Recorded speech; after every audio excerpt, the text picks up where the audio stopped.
안녕하세요, 월간 캠핑입니다. 드디어 캠핑의 꽃 가을이 왔습니다. 낮에는 살짝 덥긴 한데 밤에는 제법 쌀쌀해요. 이제 슬슬 난로를 꺼내야 할 계절이 되었는데요. 아직 난로가 없고 겨울에도 캠핑을 즐기실 분들은 서둘러서 난로를 구매하셔야 합니다. 그런데 요즘 난로 구하기 정말 어렵고 구매 방식도 조금 짜증나고 가격은 은근슬쩍 인상이 되고 정말 너무한 것 아닌가 싶기도 합니다. 요즘 상황이 이렇다 보니 겨울에 캠핑을 잘 즐기지 않을 계획이시라면 일부 캠핑장이나 캠핑샵에서 난로를 대여해 주기 때문에 확인해 보시면 도움이 되실 겁니다. 그리고 등유를 몇 리터 구매를 해야 하나요? 이렇게 많이 물어보시는데요. 날씨에 따라 사용하는 난로의 종류에 따라 조금은 다르지만 보통 겨울에 1박이면 10리터, 2박이면 20리터 정도 필요합니다. 그리고 난로를 꺼내는 시기는 보통 10월 초중순에 꺼내서 4월 말 또는 5월 초까지 사용을 하십니다.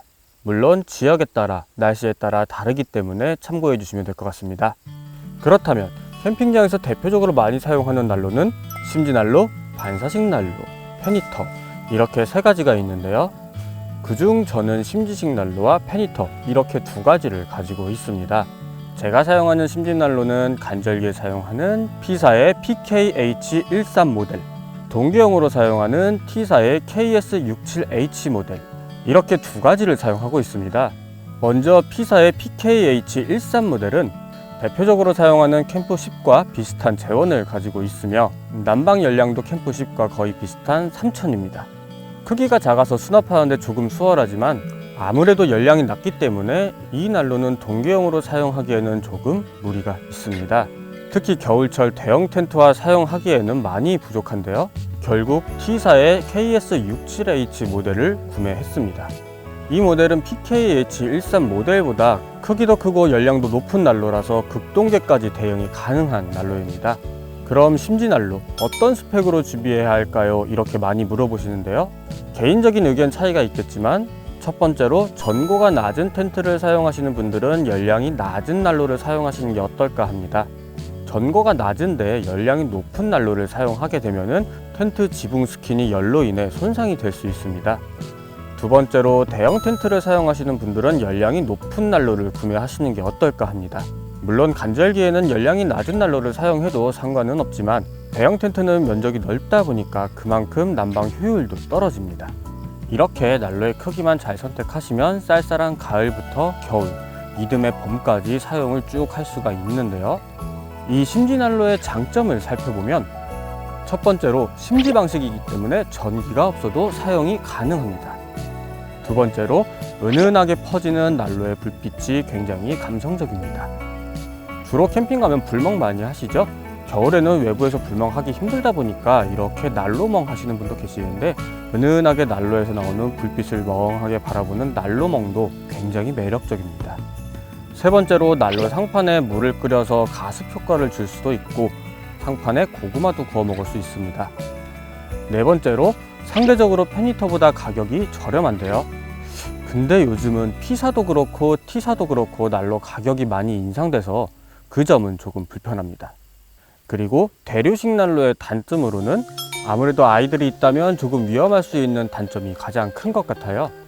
두 번째로 등유를 주입 후 심지를 충분히 적셔 주셔야 하기 때문에 바로 사용이 불가능합니다. 세 번째로 심지식 난로는 텐트 중간에 설치를 해야 하기 때문에 동선이 불편하다던가 난로 옆을 지나갈 때 화상 또는 옷이 망가질 수가 있습니다. 네 번째로 온도를 편하게 조절을 할 수가 없습니다.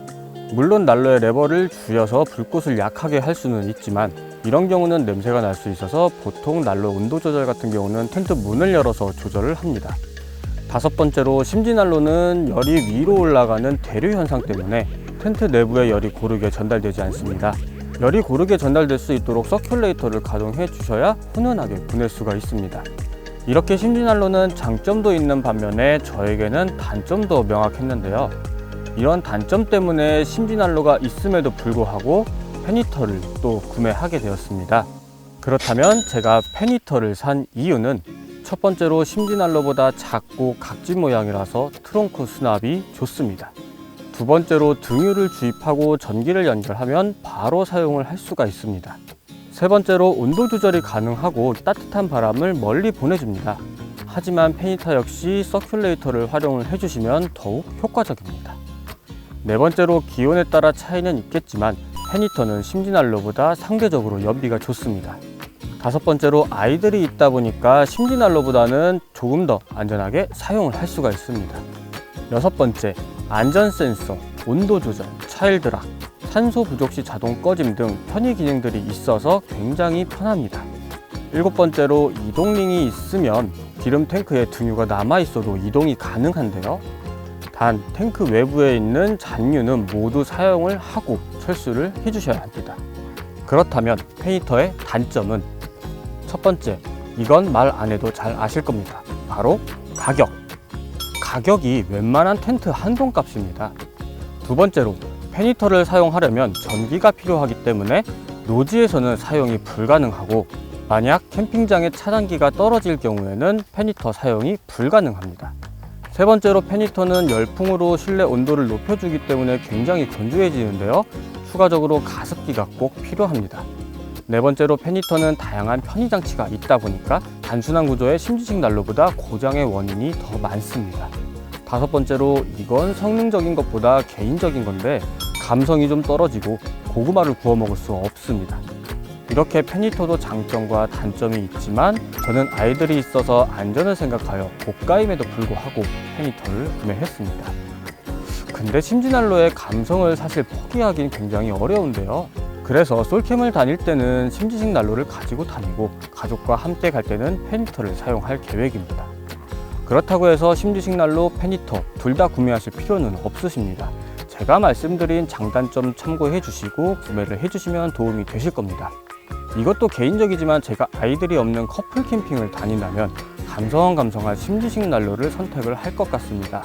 단, 난로의 안전한 사용 방법과 주의사항은 꼭 숙지를 하셔야겠죠? 난로 사용 시 주의할 점은 첫 번째로 난로 설치 시 수평이 잘 맞을 수 있도록 평평한 곳에 설치를 하셔야 합니다. 특히 페니터 같은 경우는 수평이 맞지 않으면 작동이 되지 않는데요. 이럴 경우 핸드폰 수평계 어플을 이용하면 조금 더 편하게 수평을 잡을 수가 있습니다. 두 번째로 난로에 등유를 주입할 때는 무조건 난로를 끄고 등유를 흘리면 냄새가 나기 때문에 텐트 외부 또는 충분히 환기가 가능한 장소에서 주입을 해주시길 바랍니다. 심지난로를 사용을 하고 계신다면 처음 등유 주입을 하고 30분에서 1시간 정도 심지가 충분히 적셔줄 수 있는 시간을 두시고 난로를 가동해 주셔야 불꽃도 정상적으로 올라오고 심지의 수명도 길어집니다. 세 번째로 난로를 켤 때 냄새가 많이 납니다. 텐트 외부 아니면 충분히 텐트를 개방한 후 난로를 가동을 해주시면 됩니다. 네 번째는 난로 사용 시 늘 환기를 신경 쓰셔야 합니다.